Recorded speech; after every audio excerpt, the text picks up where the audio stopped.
Assalamu alaikum wa rahmatullahi wa barakatuh. Ripino Islam.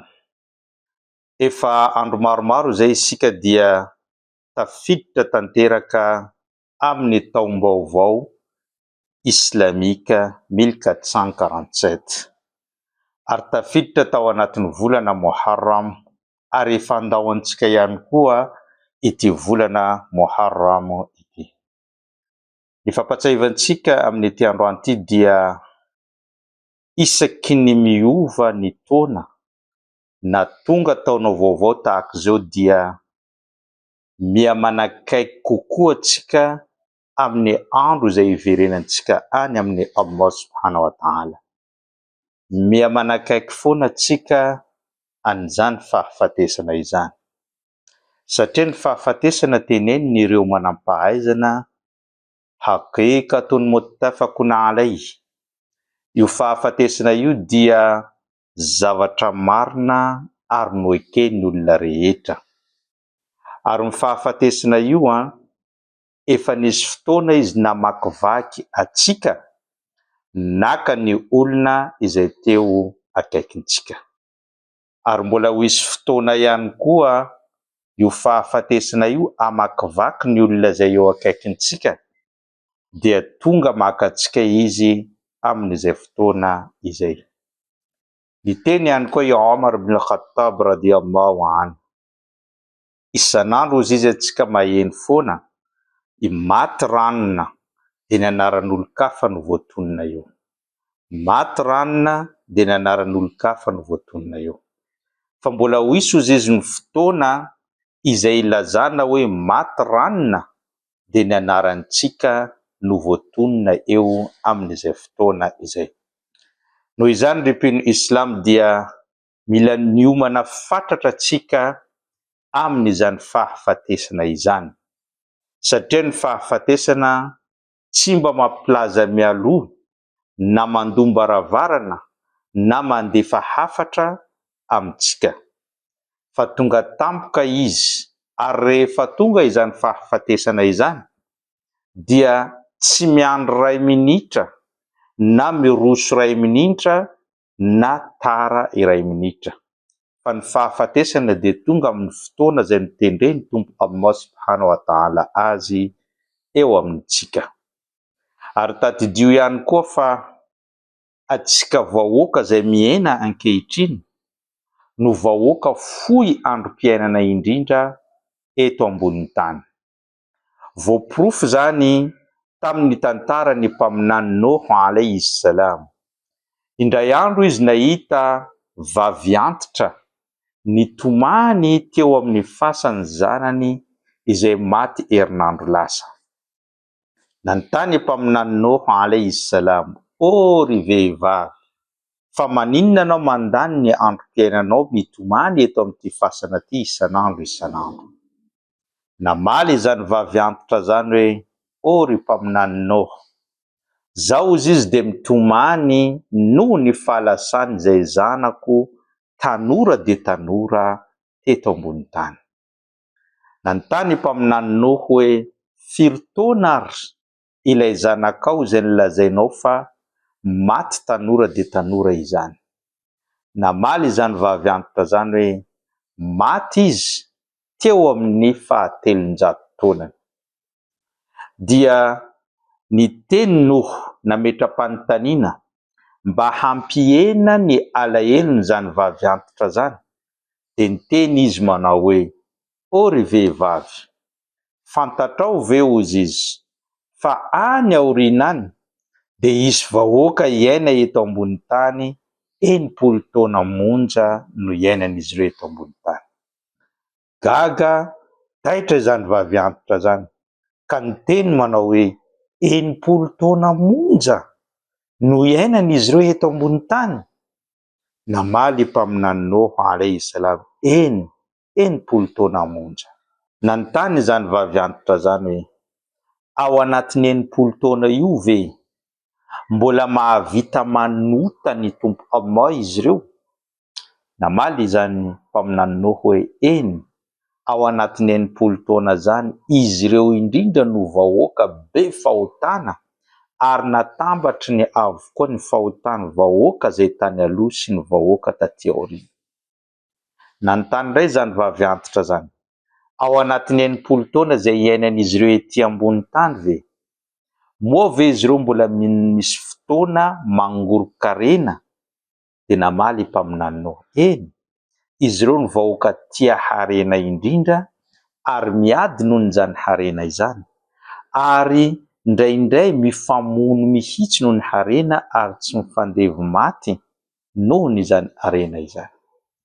Mbola nanontany indray izany vavy antitra zany hoe, ao anatin'io enimpolo taona io ve mbola manam-potoana izy ireo manangana trano vato izay toerandreo eto ambony tany? Namaly mpaminanao alayhi salam, eny, izy ireo no vahoaka tia manorina trano ary trano izay atsangan'izy ireo mijoalajoala lehibe. Nanontany indray ilay vavy antitra, mandritra ny enimpolo taona io ve izy ireo mbola mifanenjika, mifanaratsy?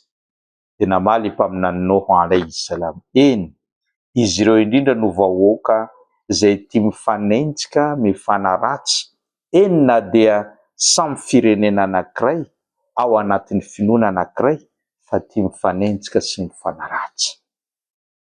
Niteny zany vavy antitra zany, wallahi, mifanta zaho amin'ny Allah ilay mitazona ny fofinaiko fa raha zaho no nomeny Allah fe-potoana miaina eto ambony tany enimpolo taona izay tenenina zany, de tsy nangorokarena no sady tsy nanamboatra trano fa mijanona eo ambody hazo ary nitanterako teto avokoa ny fanompona ny Allah mandra-pahatonga ny anjely ny fahafatesana maka ahy. Lesona azontsika amin'izany tantara izany. Fantatrao ve iza ireo olona enimpolo taona izay voalaza ny mpaminanao? Tsy iza zany akory fa atsika vahoaka ny mpaminany Muhammadun sallallahu alaihi wasallam. Satria i mpaminany sallallahu alaihi wasallam niteny amin'ny hadisy marim-pototra manao hoe, a'maru ummati baina sittin ila sab'in wa qalilun minhum man yatajawazu dhalika. Ny fe-potoanany fiainan'ireo vahoaka eto ambony tany dia eo anelanelany enimpolo ka hatramin'ny fitopolo taona, ary vitsy amin'izy ireo no mahavita mihoatra n'izany amin'izay fotoana izay. Atsika vahoaka ny mpaminany Muhammad sallallahu alaihi wasallam no fohy androm-piainana enimpolo ka hatramin'ny fitopolo taona, ary voaporofo zany satria i mpaminany sallallahu alaihi wasallam maty tao anatin'io fe-potoana izay ny faritany. Ankehitriny atsika no vahoaka fohy androm-piainana satria tany aloha de miaina ny olona mandeha 200, 300, 400, 500, 700 taona, fa atsika ankehitriny efa enimpolo ihany ka hatramin'ny fitopolo raha mahatratra an'izany. Ny mampalahelo anefany, atsika efa fohy androm-piainana ty no mbola be fahotana ary nafangarontsika avokoa ny fahotany vahoaka rehetra teo aloha ataontsika sy tanteraintsika ankehitriny. Mampalahelo ihany koa, atsika no tia mangorokarena indrindra ary efa tsy fantatra intsony hoe halal sa haramo ny harena izay azontsika. Ny fomba izay nazahoantsika efa tsy mivaky lohan'izany. Mampalahelo ihany koa, atsika enimpolo taona izay miaina eto manamboatra trano izay hipetrarana nefa adinitsika ilay trano na ilay fasana izay toerantsika mandritra millions des années ao ambanin'ny tany. Ny tena mampalahelo koa aza, atsika efa kely androm-piainana eto ambony tany mbola tia mifanenjika, mifanaratsy, ny ranona tsara, ny ranona ratsy, ny an'ity marina, ny an'ity ratsy. Zay no mampalahelo amin'ny fiainantsika eto ambony tany. Saingy mpaminany sallallahu alaihi wasallam nametraka petrabolana mba hahafahantsika miala amin'izany toe-javatra zany. De niteny izy amin'ny hadisy marim-pototra manao hoe, al-kayyis man dana nafsahu wa amila lima ba'da al-maut. Ny olona manan-tsaina hozy izy de izay olona ny tsara ny tenany ary ny homana fatratra amin'ny fiainana aorian'ny fahafatesana. Izay no olona intelligent, matsilo-tsaina ary mahay miaina eto ambony tany. Atsikapiny Islam rahateo efa nantsoy ny Tompo Allah subhanahu wa ta'ala ao amin'ny boky masina al-Qur'an al-Karim mba handeha handiny tena mialohan'ny hiverenantsika any amin'ny rahampitso. Ny teny Allah subhanahu wa ta'ala manao hoe: ya ayyuhalladhina amanu ittaqullaha wal tandur nafsun ma qaddamat lighad. O ianareo mpino, matahora nareo any Tompo Allah ary aoka ny tsirairay aminareo handinitra inona zavatra izay ho tolorana ny Allah rahampitso. Rahampitso eto tsy hoe tsika matory de mifoha rahampitso, fa rahampitso amin'ny andro izay hitsanganantsika eo anatreny Allah ary hitsarantsika izy amin'izay rehetra izay nataontsika. Ka ny olona manan-tsaina tsy mivaky loha ny fiainan'ny hafa, tsy miditra any amin'ny fiainan'ny ranona ary tsy mitsara ny namany, fa ny zavatra izay ataony de mitsara ny tenany hoe inona no vitany omaly ary inona ny tokony ataony rahampitso ary inona tanjona izay ho ataony rahampitso, ary izy rehetra io atambany mba azahoany fahombiazana amin'ny andro farany, andro izay tsy misy intsony ny asa fa fitsarana amin'izay fotoana izay. Nampiany Omar ibn Khattab radiyallahu anhu izany teny izany manao hoe: hasibu anfusakum qabla an tuhasabu wazinu a'malakum qabla an tuzana alaykum watahayya'u lil 'ard al-akbar. Tsarao izy ny tenanareo mialohany hitsarany Allah subhanahu wa ta'ala anareo, ary lanjalanjao ihany koa ny asa soa vitanareo mialohany handanjana an'izany eo imasonareo, ary miomana ianareo amin'ilay fitsarana lehibe izay ijoroantsika eo anatreny Allah. Amin'izany andro izay ijoroantsika eo anatreny Allah zany, tsy misy risoriso, tsy misy kolikoly, tsy misy hoe mandoa kely de afaka, fa amin'izany de fitsarana marina, ary izy Allah subhanahu wa ta'ala vatantenany mihitsy no hitsarantsika amin'izay fotoana izay. Ka ripiny Islam, miditra tahak'izao ny taona de aoka tsika mba hanova ny famindra, aoka tsika hanomana satria miakaiky avy hatrany ary miakaiky hatrany hatrany ny fahafatesana. Amarantsika azy dia teny ny mpaminany sallallahu alayhi wa sallam, rehefa niteny izy amin'ny hadisy marim-pototra hoe: rehefa maty ny olombelona anankiray dia misy zavatra anankitelo manaraka azy eny am-pasana, fa ny roa amin'izy ireo miverina rehefa vita ny fandevenana, fa ny iray mijanona maharitra ao aminy. Manaraka azy reto zavatra anankitelo reto: ny fianakaviany, ny fananany ary ny asa soa izay nataony.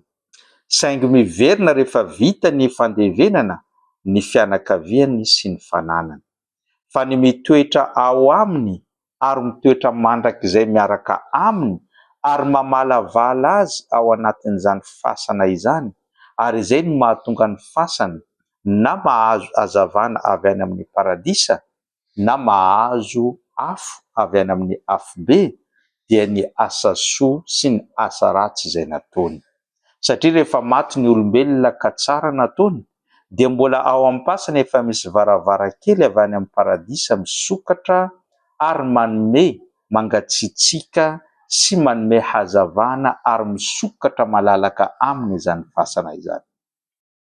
Fa raha ohatra kosa sanatria iray amintsika nanao asa ratsy na tsy nino any Allah tetỳ ambony tany sy tsy niezaka tamin'ny fanaovana izany asa soa izany, dia ny mampalahelo fa efa misokatra ho azy koa ao am-pasana ny varavarakely avy any amin'ny afobe ka manomboka mandoro azy, ary ilay fasana dia miaterika mifampilika ny taolatritriny amin'izay fotoana zay. Zay no zavatra anjo azy. Mialoha ny fitsarana amin'ny andro farany, rehefa anao zany tratra an'izay fampijaliana ao am-pasana zay dia tsy misy hevitra intsony amin'ny andro farany fa dia afobe miredareda no miandry anao. Ka mangataka amin'ny Allah subhanahu wa ta'ala, niova ny taona hiova ny famindrantsika, niova ny taona hanao tsara antsika, harana betsaka ireo asa soa izay nataontsika, niova ny taona, niova ny fomba fisainantsika, niova ny fomba fiasantsika, niova ny fomba famindrantsika, ary insha Allah miroso makany amin'ny tsaratsara kokoa atsika amin'ity taona 1447 ary mangataka amin'ny Allah ny fiafarantsika dia fiafarana tsara ary paradisa no toeram-ponenantsika amin'ny andro farany. Zay no fampatsahivantsika tamin'ity andro an'ity. Wassalamu alaikum wa rahmatullahi wa barakatuh.